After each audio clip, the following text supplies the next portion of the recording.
My name is Christine Valley, and this is Lesson 9. Hello. Thank you for attending the service today for my father.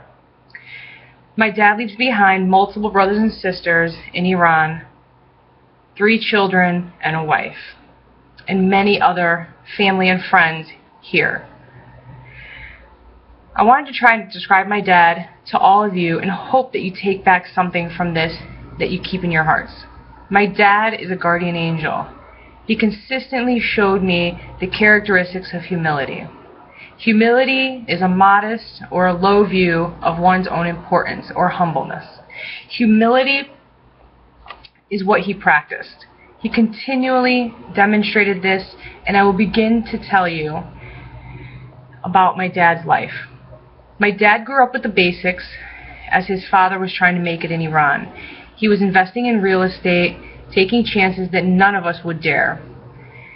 He grew up without a mom for 18 years of his life, here and there seeing his mom. This is one pain he never got over. He still holds a grudge against my grandmother, although he still loves her. He would spend summers at the beach, and my dad would tell us stories how his uncle would bring him and his cousin, Nagin, to the beach and buy ice cream after ice cream. He was so happy that he had others that cared for him. His childhood memories, he used to tell me, were simple, yet amusing. He once took a cat home and ended up with a bunch of bed bugs. Another time, he tried to bring a dog home, and my grandfather forbade it and kicked the dog out of the house. The dog kept coming back day after day for a few days. My dad was defiant with authority and always tried to find a way around doing something. That was my dad. If many of you knew him, you knew exactly how he was. He could never listen to anybody, nor could he take direction from anyone, not even anybody higher than him. I think he truly understood what it was like to have no one to turn to. His understanding was evident in how he treated those who were at a disadvantage. He was a thinker, not a doer. You know that Nike commercial, just do it? Well, he never just did something. He thought it through, and he used to say, wait, let's think about this. Although not a perfect childhood, my dad found a way to continue through life and find a purpose. He graduated from high school. He even made a bet with my grandfather that if he graduated, my grandfather would have to buy him a car. He definitely won that bet. As my grandfather became more financially stable, he began to allow my dad to explore opportunities of entrepreneurship. He supported my dad in whatever avenue he wanted to go in. My dad even tried to sell canes. Yes, the canes that people need to walk with. So my dad bought a bunch of these sticks, he polished them up, sanded them down, and tried selling them. My grandfather quickly squashed that idea. He said, my son, how many people are handicapped? How many people are going to buy a cane? So my dad didn't give up. He didn't give up. He tried a new venture. He picked up and tried again.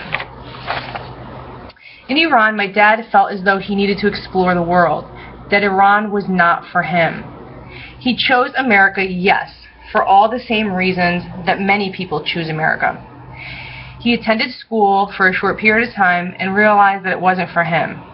During this time, a night out of town with the guys, he ended up meeting my mom. They met somehow. I don't know how, but they did. These two individuals from opposite cultures, different languages, thoughts, beliefs, values, families scattered throughout certain parts of the world, had come together and fell in love. They fell in love and created 3 children. Myself, my brother Mark, and Michael. Growing up, I realized both my parents contributed to who I am today. Without their different backgrounds, I believe I would have not been exposed and I would have been limited as to who I am and who I am becoming. The most important characteristics that I can remember learning to this day is being humble. Although the world we live in can at times make us forget what is important, I believe having my dad around was always a reminder. My dad gave up so much for my siblings and I. He gave us everything we ever needed, and we never needed anything. He sacrificed his friends, his family back home, and even his own happiness. He wasn't perfect either. He did swear and curse, but he never lied to gain an upper hand. I remember one time he was coming home from Mark Anthony's. Many of you know he had a restaurant in West Haven. He brought a man home from a bar who frequented the bar.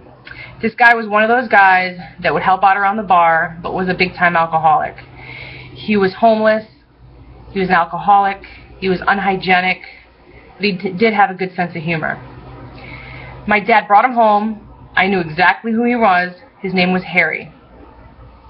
My dad literally brought him in the house, showed him to his room, led him to the bathroom, told him to take a shower and go to bed, and that he wasn't getting any more to drink. Who does that? I mean, who takes somebody home and puts them in their bed and doesn't even tell my mom? The funny thing is, he would have let him stay there if it wasn't for my mom. My dad owned multiple family units as a kid. He would always allow people to escape paying the rent. He would say later on, they have no money, let them go. It's not a big deal. This would so annoy me when he would tell me this story. He would let everybody go, not paying rent. Also, in every business he owned, there was someone not able to pay, and every time he allowed people to pay what they can, or he would just let it go. He never forced it. He never pushed the issue. He never took the food away. He let them have it. He always believed that he was doing something good by serving food.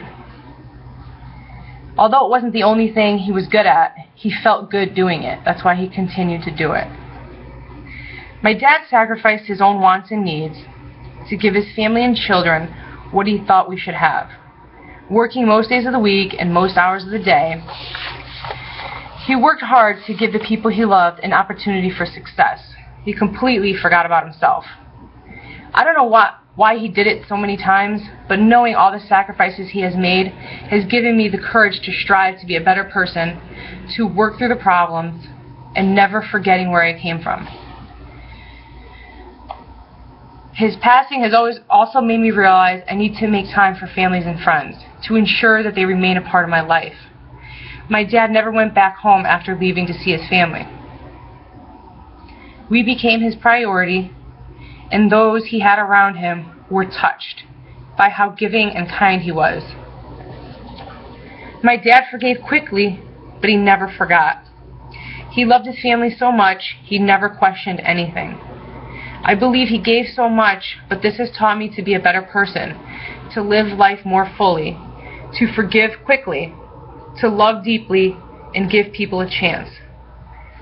Lastly, humility ensures you will be grateful for everything and have an impact on others' lives. Be humble and savor every moment. Ken Blanchard once said, "Humility does not mean you think less of yourself. It means you think of yourself less."